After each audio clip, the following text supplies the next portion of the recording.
Wentz steps up. Here comes the rush. He is going deep, and it is caught.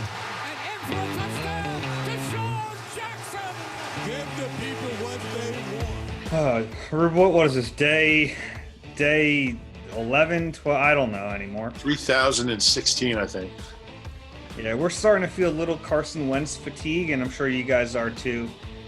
So this podcast, we're going to talk about Carson Wentz and that ongoing situation, but we have some other stuff for you too. I should mention this is Eagle Eye with Reuben Frank. I'm Dave Zangaro. We have a bunch of stay or go segments to get to later. We're going to talk a little bit about Zach Ertz, but we're going to start this podcast with what we've started the last few podcasts with, Carson Wentz. He's still an Eagle as of, 3 o'clock on a Tuesday as we record this. If you're listening to this, it means he's probably still an Eagle. We're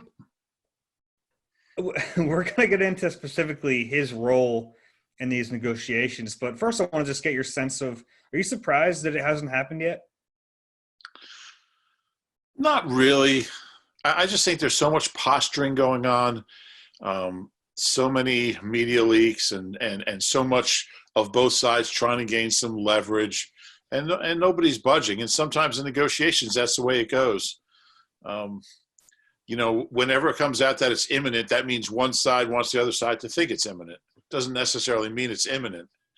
I think, there's I'm sure a lot going on behind the scenes we don't know, but I'm really not surprised because, there's no real deadline. There's certainly a lot to be gained for the Eagles by getting it over with, as far as moving on, figuring out the cap and figuring out there's just so, obviously the longer they wait, the more they risk one of the two teams that we think is, the two main players could get another quarterback from somewhere else, and then you have no leverage. So there's a lot to weigh. Obviously, they haven't gotten an offer that they like, and they're waiting. It's a little risky, but it's just kind of high stakes chess going on right now. It is, and it's funny we talk about it so nonchalant and cavalierly, but it's high. It's really high stakes. We're talking about millions of dollars, people's jobs on the line. So I get it from that perspective. I do think there is maybe not a hard deadline. Look, we know about the March 19th. The Eagles obviously don't want to pay $10 million to a guy who's not going to be here. But aside from that, you mentioned, teams want to plan. Like, the Eagles want to know what they have. They want to plan knowing that Carson's gone. And you would think whichever team trades for him wants to know that they're settled at the position, and that they don't have to keep doing their homework on Sam Darnold or Marcus Mariota, whoever else it is. So I think that from that perspective, there are reasons for both sides to get this deal done. But why isn't it done? And the easiest answer is that the Eagles haven't gotten an offer rising to the level of what they want. But beyond that, let's try to figure out why they haven't gotten that offer. The easiest answer, I guess, is that Carson Wentz isn't worth that much. Maybe not that they overvalued him, maybe they thought the rest of the league was going to overvalue him, right? They maybe thought that more teams would be involved, that they'd be able to pin these teams against each other and raise the price, and that hasn't happened. It looked like it was going to happen, but that might have just been them making it appear that way. There's a lot of smoke and mirrors here. So that's the toughest part of this whole thing, is figuring out what's real and what is put out there by one team or another team to make it seem like something's real. Or the agent. In this case, I don't know if the agent really cares just about the general. value as much as, just in general. Oh, in general, sure. I don't know. I would never speculate, who's putting anything out there, but everybody has something to gain, I think, by planting information. Sure, yeah. In this specific case, though, I don't know if the agent cares as much about the return as he does where his client is going to end up, which kind of leads us to the next point here, which is Carson's role in all of this.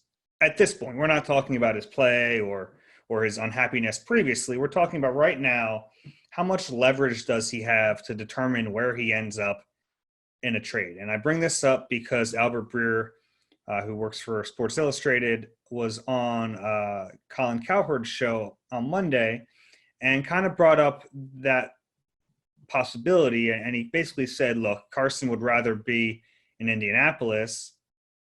So he might be using his leverage and trying to avoid a trade to the Bears because he wants to go to the Colts. And I'm paraphrasing there, but I think that was generally the gist of it, which is interesting because on its face, like, how much leverage does Carson Wentz have? It sounds almost laughable. Like, the guy who was one of the worst quarterbacks in the league last year shouldn't have leverage, but because of his contract, he kind of does, because if you're the Bears, you're not going to trade for a guy who doesn't want to come play for you. Right. And getting back to what you were saying earlier, I think what makes this whole thing so tricky is it's so difficult to fairly and accurately – it's really impossible to fairly and accurately determine what Carson's value is. I don't think anybody knows. I don't think it's possible to know. Was his decline last year just a blip when we look back at his career in 10 years? Wow, remember that one year, that really bad year he had? Or is that who he is now? And I don't think there's any way to know. I tend to think he's going to be better than that wherever he goes. Maybe not as good as he was in 2017, but better than he was last year, because there were stretches where he was better than he was over the whole year. He can, you're talking about 14 interceptions and 400 passes.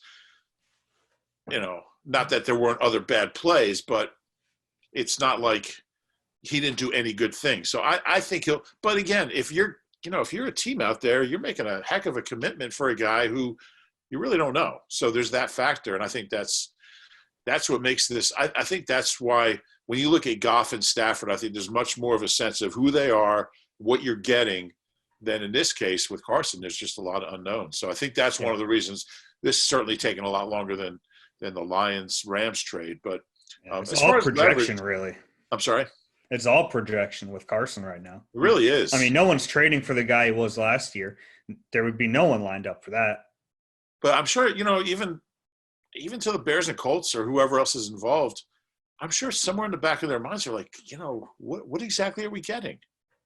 And I don't know how. I mean, obviously he didn't have a good offensive line. He didn't have good receivers. There's a lot of circumstances, and we've been through this. He was bad on his, he was also bad in addition to the things around him being bad. How much of an effect that had on him, I don't think it's possible to say. But as far as leverage, and you wrote a good piece about this, and if the offers are similar, the Eagles are going to do what's right for the kid. I mean, he was here for 5 years. He was, he won a lot of games, had some great games, a lot of great games here. And I think they're going to try to accommodate him, all things being equal. But the issue is when Carson says, I don't want to go to the Bears. I want to go to the Colts. I want to be with Frank. They have better receivers, better O-line. It's a much better situation. I'm going to be playing in a dome as far as outside. My stats are going to be better. I want to be in the AFC, whatever it is. I like Indianapolis more than Chicago. I don't want to live where Donovan's from. I don't know. Whatever it is. But if the Bears are offering a 1 and a 3 and the Colts are offering a 2 and a 3, you can't, you can't say, well, we're just going to accommodate Carson and take the lesser deal. I think if the offers are close, and they'd probably rather have him in the AFC anyway. I don't know. Maybe it's a Trojan horse thing. You want him in a division like Donovan. We called when the Eagles traded Donovan to Washington, we called it the Trojan quarterback. It's like, well, we know we're going to win 2 games that year, but I think this is a little different. So it comes down to how close the offers are. But again, if he doesn't want to go to Chicago, like you said, which I would understand. You got a head coach who's got minimal job security beyond this year, and GM as well that was on the hot seat that I thought was going to get fired. They don't have any receivers.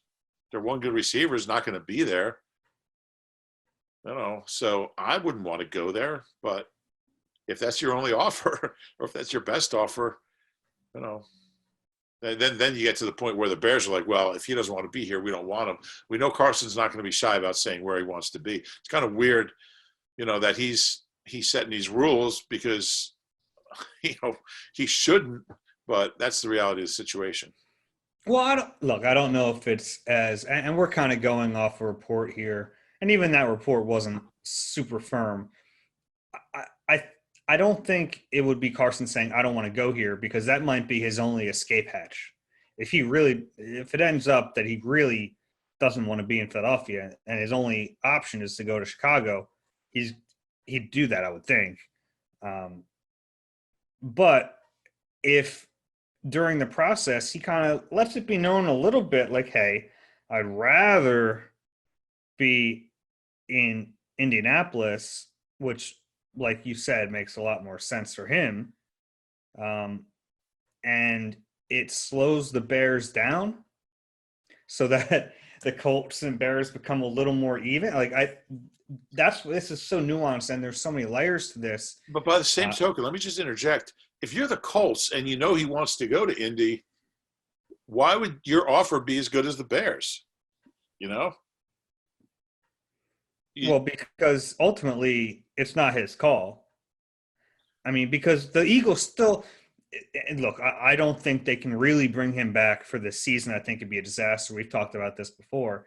But that's their last bit of leverage. Howie has that card to throw on the table to say, hey, Carson, look, Indy's not doing this. They're not coming up high enough. Our best offer is the Bears. So either the Bears or you're back here and you're in training camp. That's the card Howie still holds in his hand, and it's not the greatest card in the world, because I still think it would be a risky situation to have Carson come back and what it would mean for the rest of the roster and the coach and the quarterback. But Howie still holds that card, and if Carson really wants out, he's gonna have to be like, yeah, I'd rather be there than here. And this is all kind of – we're getting ahead of ourselves, but this is the fun of talking about it. But that's what Howie Roseman still has in his back pocket. And by doing that, it doesn't necessarily mean he'll still be here when training camp starts either. Other teams can get involved. There could be a Teddy Bridgewater type situation. Here's something out of left field. If the Eagles say, look, it's either Chicago or we're bringing you back, would Carson retire? I mean, how bad does he want to get out of here? And we know he's got other interests, and he's made a ton of money, even though the big money hasn't really kicked in. He's made a lot of money. He's had a lot of injuries. Just throwing it out there, I think it's an extreme long shot, but there's just so many. He could threaten to do that. There's just so many ways it could go. It could cost himself a fortune, but I'm with you on bringing him back. It's like it's such a last resort. I mean, it could be so divisive in that locker room, and it would be awkward for Jalen Hurts or whoever the quarterback is. And that's even if Carson is a professional about it, which we have no reason to think he wouldn't be. But even if he's a professional and shows up with his lunch pail and all that, I mean, it's still weird. It's still a force in the locker room that I don't know if you can just say, everything's okay. You're here, but we know we want to trade. I don't think that works. Yeah, there'd have to be a pretty honest conversation, because if he is here, he'd have to be prepared to play somehow. I just can't see that happening. He doesn't even know the coach, We just talked with him. He's a lot of tightrope walking to make that work. Tightrope walking by two sides that don't really seem interested, either one, in making that happen. But it could be a last resort. And, from a cap standpoint, it doesn't even matter. It's the same either way. So it's all about the compensation. But it's possible.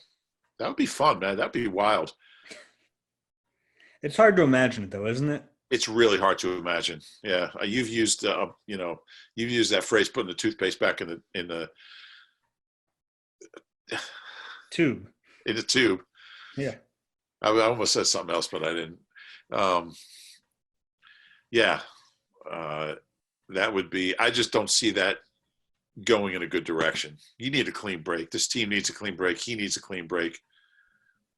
But stranger things have happened.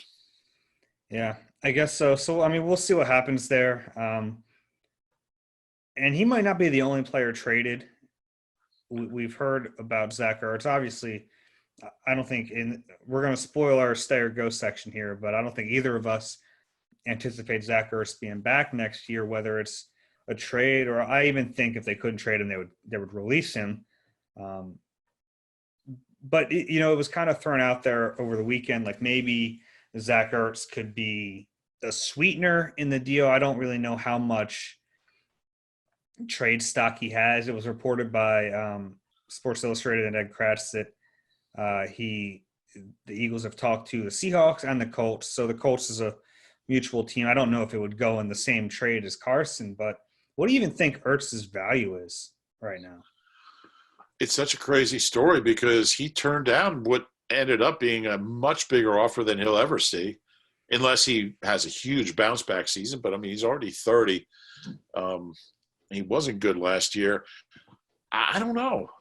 Maybe a conditional 4. Maybe. You think? I don't even know if that's if he can rise to that level. A conditional 4. So a 5. A 5 that becomes a 4 if he catches 50 passes.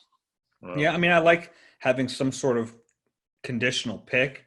I don't know if you – and this might be – I don't know. Maybe it's tough because I don't know how the rest of the league views him because he's over 30. There was a clear decline. But, like, look, if he's $8 million next year, which is his base salary is around $8 million, if he has a bounce back, I mean, that's a fine salary for a really good tight end. It's kind of like Carson. It's all projection. And I think it's almost harder to project Ertz than it is Carson because Ertz is at an age where the natural decline might start happening anyway. Right. Although tight ends seem to be able to play, well into their 30s. Ertz did miss 5 games. If he had the same production in those 5 games he had in the other 11 games, you're looking at a guy who caught close to 50 balls for not that many yards. He didn't have a real high average. He'd still be a top 10 tight end in the league.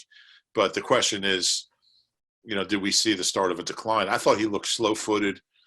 And how much of his season and his struggles were related to, he was so, open about how upset he was about the contract and how he didn't feel wanted here. And he even admitted that it was affecting him on the practice field. So there was a lot. I'm sorry? During training camp. During training camp, right. Yeah. But it's logical to assume that if it was affecting him in August, it was affecting him in October. We don't know that, but, he wears his heart on his sleeve. He's such an emotional player.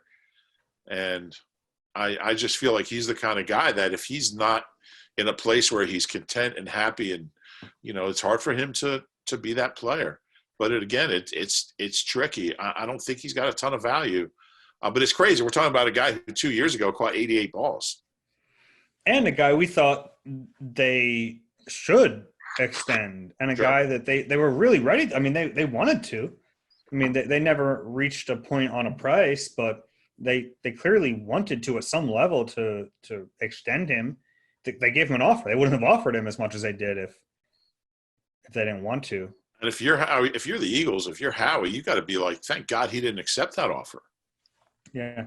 But like you said, who knows? Maybe if he does, he's a different player than last year. Could be. Really strange situation. There's a lot of strange situations right now. I do think they'll be able to trade him. I think they'll be able to get something for him. But yeah, it's going to be a day 3 pick. If I'm a team out there, I'm looking at him. I'm like, you know what? I'd give up a 5 for him. for Zach Ertz is if you draft a tight end in the 5th round, he's not going to be as good even now as Zach Ertz. So, yeah, I would do that. I think somebody will. Yeah, I mean, the 2 teams that we've heard about so far make sense. I mean, the Colts, they can certainly use a tight end, and the familiarity with Frank Reich. And heck, if Carson's there, that makes even more sense.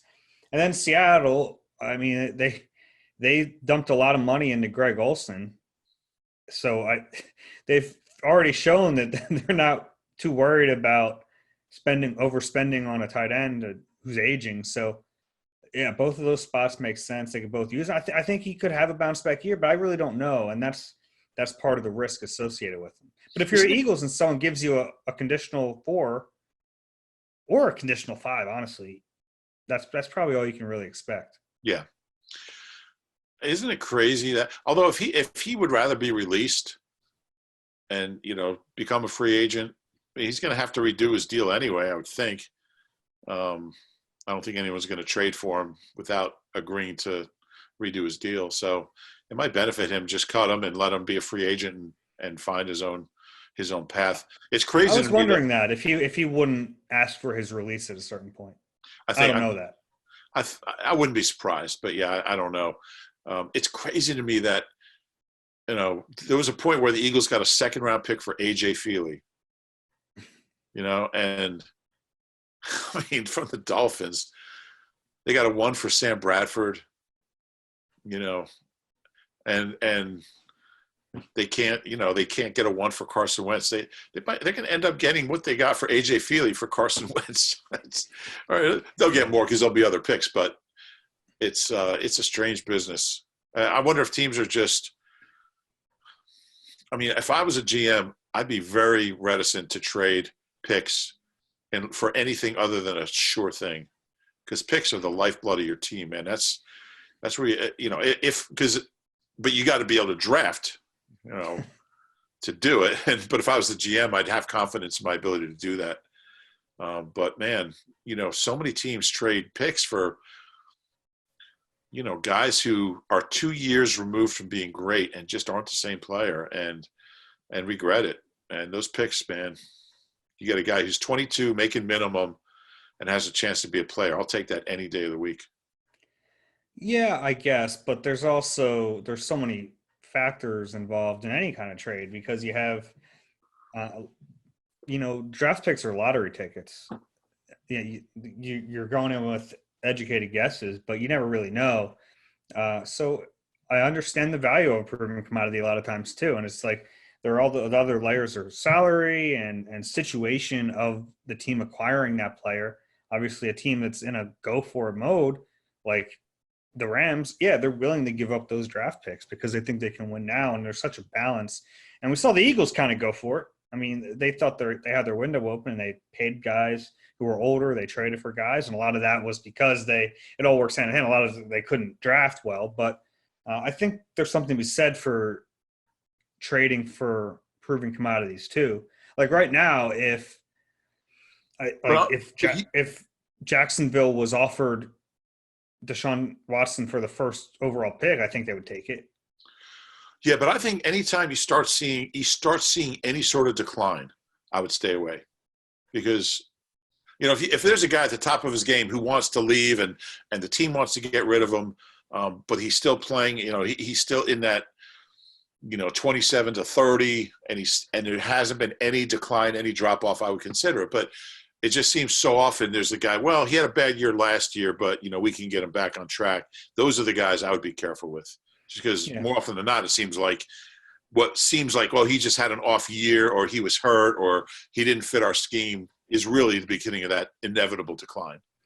So yeah, it can be. It's risky for sure, and that's obviously the reason right now with both of these guys that the value probably isn't what the Eagles would hope. At least in Carson's case, the value doesn't appear to be right now what they hoped it would be. Hey, Eagles fans, it's time to look forward to your dream vacation. The Philadelphia Eagles fan cruise tickets, they're selling out quickly. The ship sails in March of 2022 for 7 days and 7 nights with Eagles fans and only Eagles fans. Book your tickets now at PhiladelphiaEaglesCruise.com. All right, Rube, let's get into stay or go. We have a few positions today. We'll start off with interior offensive line. And I want to say I really enjoyed doing this series because it's a way to just talk about every player on the roster and kind of give our thoughts on them. So we'll start with interior offensive line. And, there's some obvious ones. Brandon Brooks, we know he's going to be back in 2021. But let me ask you, what do you think are the chances he gets back to playing at the level we saw when he was last healthy? Yeah, that's the question. I think they're pretty good. I mean, the injury happened very early. It happened, before training camp. So he'll have had over a year. We know nobody's going to outwork Brandon Brooks, but it's been 3 years in a row that he hasn't been able to finish a season. So there's that injury. I mean, it's going to be looming over him until he does it. Obviously in 2017, we saw what he could do. They don't win the Super Bowl without him. He was incredible. Well, maybe I don't think they do, but I think he'll be okay. I just think that the timing and knowing his work ethic, seeing some of his Instagram videos. I mean, the guy looked ready to play in October. So by September, I think he'll be all right. They sure need him. He looks ready to step into the octagon in MMA. Man, telling you, it's terrifying. I mean, the level he played in 2019 was about as high a level of guard play as I've ever seen. He should have been all-pro. I mean, he was the best guard in the league that year. So even if he doesn't get back to that level, he's still – I mean, if he goes 75% of that, he's still a Pro Bowl. He's still a really good player. Yeah. And especially because there's questions on both sides of him. We don't know about Lane's ankle, what we'll get from him, and we don't know about Kelsey and whether he'll be here or not. So there's three big questions on that O-line, and that's not even getting into the whole left tackle situation. But that's three huge questions. Three of the biggest questions facing this team, other than QB, are center, right guard, and right tackle. Yeah, and I think we're all just assuming they'll be better this year than last year because they were so banged up last year. But you're right, there's a lot of big questions. How about Nate Herbig? Ended up playing the second most snaps of anyone on offense last year. Hard to believe. Yeah, played more snaps than Carson. It was close. He'll be here. I don't know what role he'll be in, but I think he's a valuable guy because he can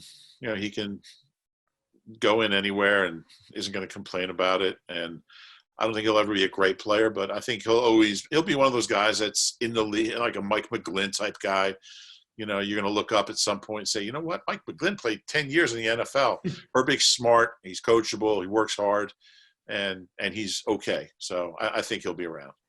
Yeah, it's so funny now because it's all forgotten. But, I mean, there was a period where he kind of got benched in the middle of that year. He had the hand injury, and then my take on that was that, he's kind of limited as a player. So I don't know long-term if he fits in the plans, but I agree with you. He's a solid backup. He's a guy you'd want to keep around, especially with all those question marks of the players in front of him injury-wise. You probably want to keep him around. Luke Juriga, second-year guy, undrafted. He didn't play much as a rookie. They gave him a lot of money. They clearly liked him. We both had him going. What do you make of him? I don't know. I mean, obviously, Kelsey, it's not like Kelsey's going to retire. You're going to give the job to Luke Juriga. I would think Isaac Seumalo would be your center. I think that's the way they would go. I think he's a guy who could be on a practice squad. Obviously, they liked him. He played 13 snaps, not enough to really have any sense of what kind of player he is. Stoutland seems to like him. Kelsey seems to like him, but who knows? I don't think I think he's more likely gone than not, but could be a guy that they bring back or is on the practice squad or who knows, but I don't think he's going to be on the 53. Which brings us to the biggest question mark on this interior offensive line. Where'd you go, Kelsey? What was your I had him staying, and I don't know. I think it really is up in the air right now. I don't think he has decided yet. He was on Chris Long's podcast last week and basically admitted that he's still thinking about it. I don't know which way he's going to land here. I'm sure the next few weeks will go a long way. And I think he's also a player who wants to give them enough notice. You would think he would want to tell them before they have to make their offseason plans. Yeah, I would agree with that. I think in the next month you would hear something from him. I have him going. I just have a hunch. He's 33. He's been hurt. Jason Kelce does not play this game for any individual reasons, and we've had long talks about this. I remember asking him about the Hall of Fame once, and he's like, "Come on, I don't care." Pro Bowls, All Pro. He doesn't care. He says, "I do this because I love being part of a group of guys that can accomplish something great together, and that's the only reason I do it." And if he doubts that they can do it, new coach, rebuilding, new quarterback, 33. He's got a lot of other interests. I think he's got 2 kids now, or a second one on the way. Mm-hmm. I just think he's going to look at the landscape of this franchise, and the guy's been at the top of the world. I mean, the guy, how's he ever going to approach what he did on, at the art museum? I mean, it's never going to be, so it's just a hunch, but I'm thinking that he might call it a day. I think it's possible. Yeah, I mean, and it would be a big loss. They'd be scrambling a little bit. Massive for loss. Sure. You don't replace him. I mean, there's no way to really replace him. That would be a brutal blow. We'll see what happens there. I don't think either of us. I do think Sam Malo would get the first crack at it, and I think he'd be pretty good. Yeah, I mean, I don't know. That was the plan 6 years ago when they drafted him, but he's played mostly guard in the league, and a little bit of right tackle when they needed him to. And he's a pretty solid guard. Yeah, he's a good player. I think he can handle it. But then, now you need a left guard, and Sua, it takes us to Sua, Herbig, all those guys. Who knows? Yeah, we both had Sua Opeta staying. They seem to like him. It's crazy. He's entering his 3rd year out of Weber State. He got hurt toward the end of last year. It was a back injury, so he needed surgery. Another layer to that is, can he recover all the way? He's a young guy. I think he will. I think they like his upside more than Herbig. I think so too. I think he's more athletic than Herbig. You're more athletic than Herbig. True. Tom Finer's more athletic than Herbig. I would agree. I think Herbig's value is as a kind of a backup and versatile guy that can fill in, where I think they see Sua probably as, maybe, he's our left guard moving forward if Isaac moves to center. Maybe. Ross Pierschbacher, we both have him going. I don't think we need to spend a ton of time on him. He was a former 5th-round pick out of Alabama. Came over last year from Washington when the Eagles were dropping like flies on the offensive line. So who knows? Second longest name in Eagles history. Who's first? Alex Wojciechowicz, the Hall of Fame offensive lineman from the 40s. Interesting. Wojciechowicz, 13 letters. Pierschbacher's 12. I'll take your word for it. I spent way too much time looking that up. Matt Pryor, interesting. We're split on this. You have him going. I have him staying. If it was my team, I'd probably ship him out too. But I think they view him a little differently than the public. I think they see him as a versatile guy. He can play inside and outside. I don't know what level he can do it, but I think there is some value in keeping him around. And I think that's the way they're going to look at it. Out of here. All right, we'll see. I think I'm right on that one. And then the last one is Isaac Seumalo, who we talked about. He'll be here, and he'll be starting. I mean, he'll be starting at left guard or center, I think. I don't know if he can play center. It's funny, looking back, I asked him that in November, about the potential of moving back to center. It almost, in a way, kind of feels like the Lane Johnson thing.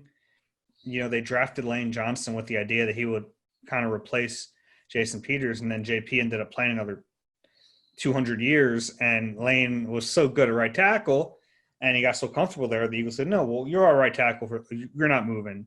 And part of me wonders, I mean, Seumalo hasn't played at that level at left guard, but he is pretty good, and he seems comfortable there. makes you wonder if it'd be easy to move him or if it'd be easier to just draft a center and plug and play him. Or maybe they love Luke Juriga. But yeah, these are all things to keep in mind. Hopefully Kelsey comes back. I know Kelsey told me Seymour's rookie year was 16 in training camp, that when I retire, Isaac's gonna be a Pro Bowl center. So we'll see. Yeah, but did Kelsey plan on playing another 6 years, 5 years? I don't know. We'll see. All right. The specialists, we did these over the weekend. I don't think we need to spend a ton of time. Jake Elliott wasn't very good last year, but we both think he's back because the contract says he's back. They can't cut him. They'd lose money if they cut him. So I think he gets another shot this year. $2 million, and kickers are weird. I mean, he could hit 90% this year. And what are the odds? I mean, if you replace him, not only you have $2 million more under your cap, you get a big unknown. We know that Elliott has kicked well in the past, and you just gotta, hope. I mean, they got a kicking coach, so maybe he'll get him pointed in the right direction. But he'll be here. Yeah, I like it or agree not. with you too. Rick Lovato, the long snapper. Yeah, he's pretty good, I guess. He had one bad long snap, and it was in a bad time when they had Zach Ertz. It was an unfortunate time to have the only bad snap I can remember from him, but he's been pretty good, I guess. Pro Bowl long snapper.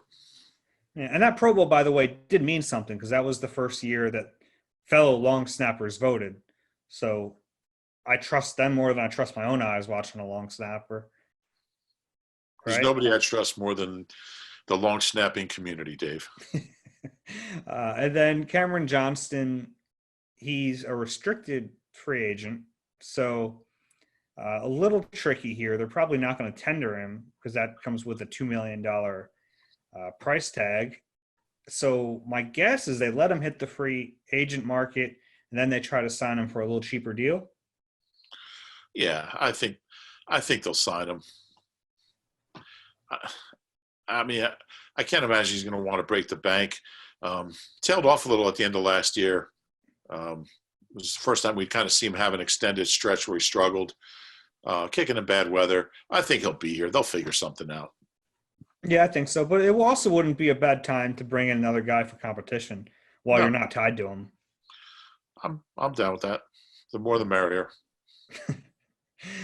You seem really enthused for the specialist portion of this. Let's get to offensive tackle. Yeah, let's do that. It starts with Andre Dillard. We both have him staying. Side note, I wouldn't completely rule out a trade, if another team comes knocking, or if it's kind of been this has been out there, the thought process that, hey, maybe the Colts want a tackle, and if that's what gets you whatever you want for Carson Wentz, and I think they would do it. But otherwise, he's back. Yeah, I don't know what role he's going to have because Jordan Mailata is is clearly better. Try that again, one more time. No. And, there was maybe they work him out at guard. Maybe they try to get him some work at guard. He's never played guard. Kind of embarrassing when your 7's better than your 1. But that's the situation they're in. But, yeah, he'll be here. Not sure exactly what they're going to do with him. And the problem is if he doesn't beat out Jordan Mailata for left tackle, we've seen they can't play right tackle, and they certainly want their backup tackles to be able to go on both sides. At least Doug, Chip, Andy always wanted that. I think most coaches want that. You don't want a first-round backup who can only play one position. So, but Mailata's better. So, yeah, I think he's better too. But I don't know if we don't know how good Andre Dillard is because the team was pretty bullish on him last year when he came back a lot. Like he had one area where he really needed to improve, and he got stronger, he got bigger, and then he got hurt. So I don't know if I think there's still something there. Maybe. But I mean, even in the games that he played okay in 2019, Jordan Mailata was better last year than Dillard was in those games. So we'll see. If there's open competition, I'm pretty convinced Jordan's going to win it. But I'm with you. I don't think it's a lock that I think it's possible they traded him, but I think he'll be here. Okay. Jack Driscoll, fourth-round rookie, quite a few injuries. He was able to play through a lot of them, but ended up on IR to finish the season. I saw some good things from him. Not great, but good. Yeah, I thought it was guy had to play opening day when Lane got hurt, or Lane was hurt. Rookie fourth-round pick, opening day starter, hung in there, played okay. Yeah, I think he's a valuable guy. He can also play some guard. I think he's a guy who's got some value because he's versatile. We didn't see him do it. I don't think he even took reps there. Maybe a few in training camp. I don't remember that, but he didn't play any guard, right? But he could play guard. Maybe like individual drills. I don't think he ever did any team inside. Yeah, so I think he'll be here. And I wouldn't rule out him being a starter down the line. I think he's got a shot to be, when Lane does retire and, or whatever, I think Jack Driscoll's a guy who could be a right tackle for you, but he's not there yet. Yeah. Speaking of Lane, he's obviously staying. They're hoping he gets back to his previous level. The contract says he's staying. It's a big question mark. He's signed through 2025. He's the only player on the roster signed that far in advance. So they're really hoping he can get healthy and play at that level again. But there is some serious concern. This is an ankle injury that goes back 3 years. Yeah, it goes back to October of 2018. So it's a little scary because, who knows? We just don't know. I mean, he's had surgery before, nothing like this, but I think everyone's kind of holding their breath. But I do think he'll be here, and hopefully he's okay. He's a hell of a player. Yeah, when he's at his best, I mean, there aren't many better. Jordan Mailata, he's going to be here, and I think we both think he's going to be the starting left tackle. I think there's a very good chance of that. Yeah, which is amazing. I mean, I don't think we take a step back often enough to be like, how was this guy this good? It was such a long shot, but that's Jeff Stoutland at work. 6 months ago, he never played a meaningful snap in his life on any level. That's amazing. Yep. Absolutely amazing. Jason Peters, thank you for your service. Time to move on. They can't. There's no way, right? There's just no way they could do it again. Oh, I don't know. If Kelsey retires and they convince us JP can play center. I mean, obviously I put goes, but they're just like obsessed with him. Well, JP was hurt last year. He had that foot thing. He's healthy now. He's in great shape. Mentor to the young guys. Can play guard or tackle. Of course we're bringing JP back. Yeah. We've outfitted him with a walker. He can bring it onto the field with him. Yeah, I think he did an interview with 6ABC a month ago, and even he admitted like he wants to keep playing, but he knows it's probably not here. I'd be pretty shocked if they somehow decided to bring him back. The I'd be last one on shocked the if list. he's playing anywhere next year. Yeah, you might be right. Might be at the end. He wants to play. Yeah. And if he really wants to play, he'd take a vet minimum to go to a team that has an injury somewhere in camp. I mean, I could see something like that. Yeah, a vet minimum until he's got to change positions. Then he wants a raise. Come on, out of here. Enough. The last one on the list is Brett Toth, who I took longer on this than people might think because they really like Brett Toth. They like that. They were upset a few years ago when they lost him because they tried to sneak him through their practice squad. So part of me wonders if they'd be willing to kind of not waste a spot, but just use a spot on him to make sure they don't lose him again. It's possible. I kind of went back and forth as well. But I just think he's a guy that's going to start the season. We might see him on the roster at some point, but I think he'll start the season on the practice squad if he's here. I just don't see him starting on the 53. Yeah, you might be right. It's amazing to me that he was on a 53. I think the Eagles were probably shocked by that. that the Cardinals put him, because this is a guy who clearly isn't ready to play right now. And the Cardinals kept him on their 53 for almost an entire year, if I'm not mistaken. So that was kind of surprising. I think it surprised the Eagles. So maybe they give Jeff Stoutland, like, hey, we saw what you did with Jordan Mailata, do it again with this kid. Not out of the realm of possibility. And the difference is he played college football.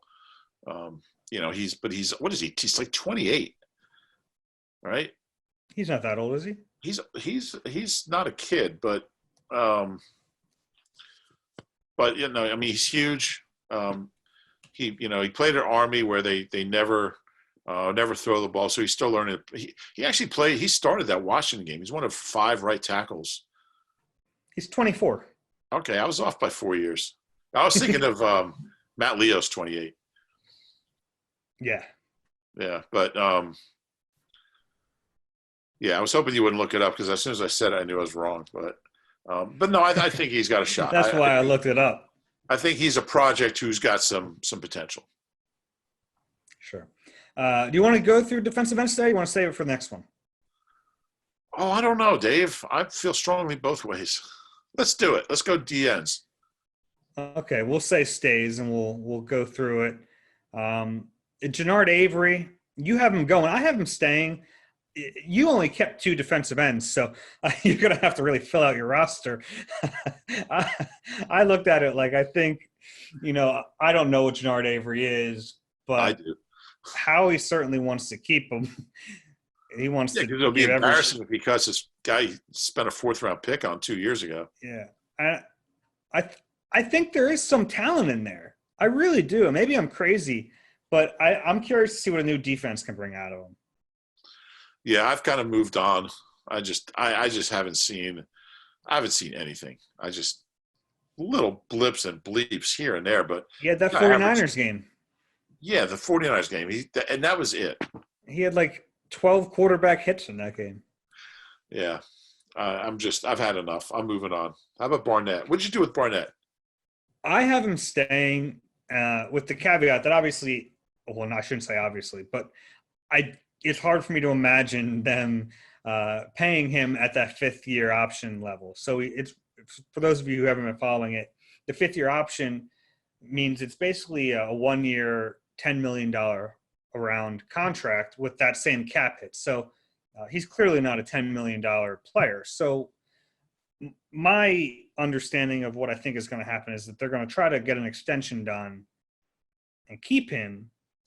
But if it has to be on a 5th-year option, that's not going to happen. Yeah, I think that new staff, new defensive staff. I think they're going to look at him and I think I think the value he sees himself is not going to line up with what they want to pay him or what they're able to pay him.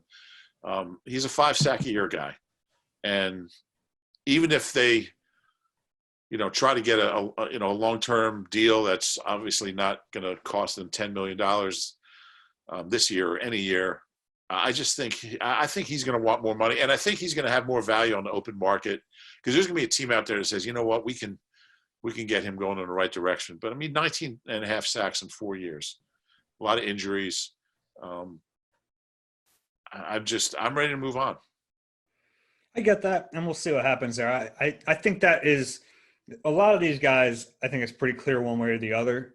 Barnett's an interesting one. I think you'd probably agree with that too. Yeah, one of the more interesting guys on the team. I actually had him going because I knew you'd keep him, and I wanted to be different. Of course, Vinny Curry.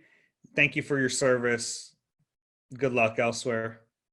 But I will say, if I'm a team that I feel like I'm ready to make a run, I need a little pass rush depth. I need a 3rd rusher, a 4th rusher.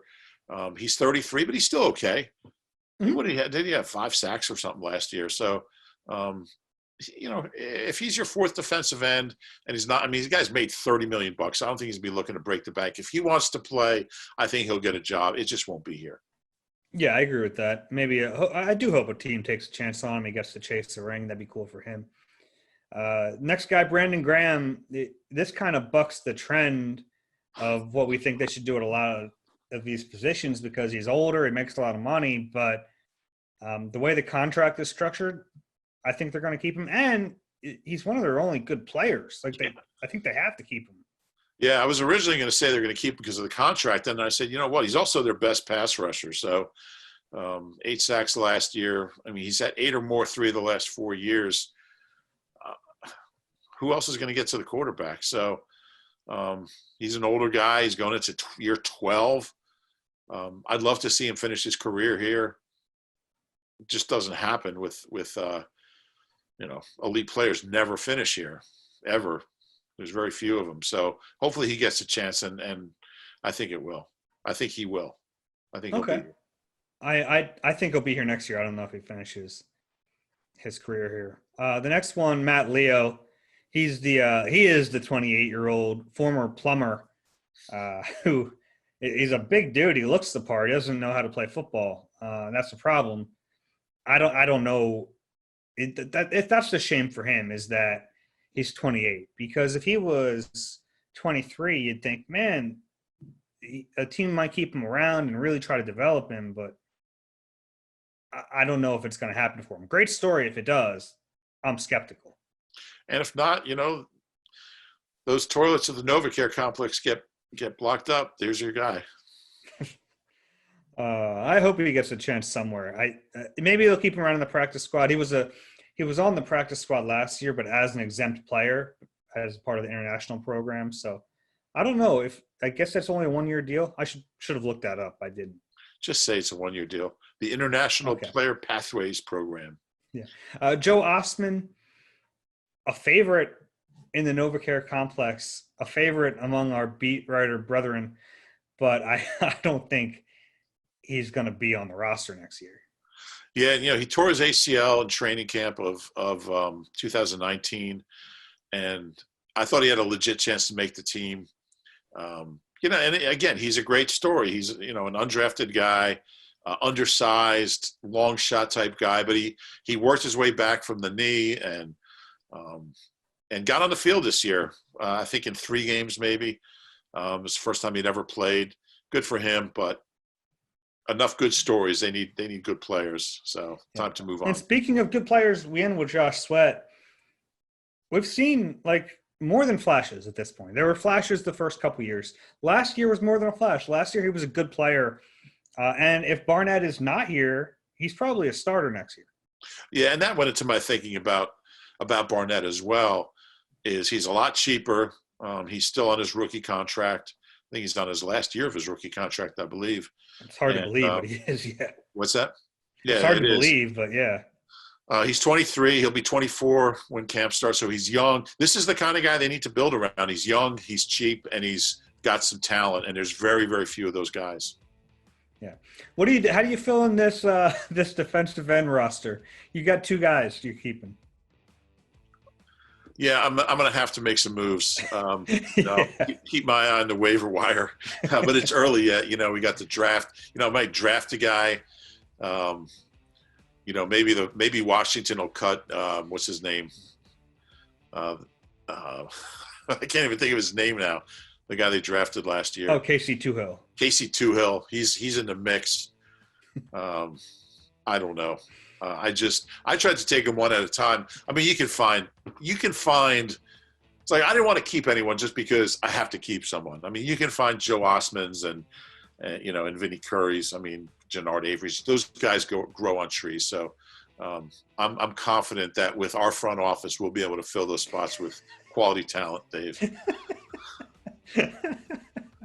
I like your confidence. You got anything else before we wrap this up? No, it's the most beautiful day we've had in about a month. It's like almost 50 out. It's sunny. I'm going to go outside and maybe play some wiffle ball or something. There you go. I like that. It's going to snow in a couple of days, so enjoy it. Try not to think about it. Yeah. All right, everyone. If you enjoyed the Eagle Eye podcast, do us a favor. As always, please rate and subscribe wherever you get your pods. If you're watching on YouTube, we appreciate you as well. Do us a favor. Click like, subscribe. It's been cool to see that YouTube audience grow. If for some reason you're listening to us and you want to watch us, I don't know who that's for, you can go ahead and do that on YouTube. That's it. We'll talk to you guys on Thursday if nothing happens before then. If Carson Wentz gets traded, we will do an emergency pod. We promise. For Rube, I'm Dave. This has been Eagle Eye. We'll talk to you soon.